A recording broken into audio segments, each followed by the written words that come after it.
তো বসার পালা। সবাই লম্বা করে একসাথে বলে এক এক দিন ফুরিয়ে যায়। স্রষ্টাকে পেতে হলে তার সৃষ্টিকে ভালোবাসতে হয়। নিয়মিত শরীর চর্চায় যোগ দিন। ফজরের নামাজ পড়ে হয়ে যান ঘরের বার। নিয়মিত ব্যায়াম করলে থাকবে না কোনো রোগ ব্যাধির বাদ। বড় বড় ডাক্তার এই ব্যায়াম করতে কয়, 2 বেলা রুটি আর 1 বেলা ভাত। কে বলেছে ব্যায়াম করতে কষ্ট? আস্তে আস্তে কেটে যায় সব ধরনের ভয়। হয়ে গেল 10। বোতল ঝাঁকির মতো ছোট ছোট লাভ হবে। হোমিওপ্যাথিক ওষুধ যেরকম ঝাঁকাই খায় না, ওইরকম ভাবে। 1, রক্ত চলাচল বৃদ্ধি হবে।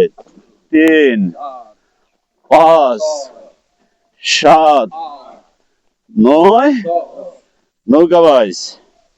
চমৎকার ভঙ্গিতে রিদম তৈরি হবে। একসাথে দেওয়ার চেষ্টা করব। ডান পা সামনে, আনার ভাই ডান পা সামনে, গুড। বাম পা পিছনে, এভাবে ঝাঁকি দিয়ে বডিটাকে টান দিব। জোরসে বলে, জোর লাগায়া, জোরে জোরে, তাল মিলাইয়া, তালে তালে আমরা সবাই ব্যায়াম করি, শরীরটাকে সুস্থ রাখি।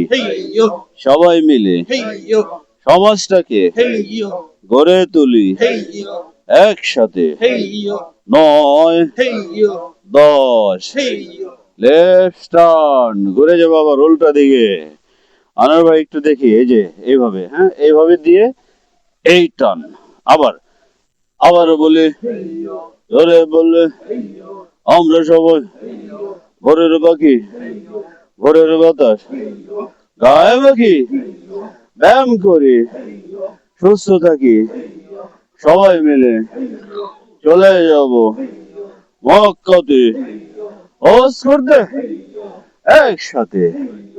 9, 10,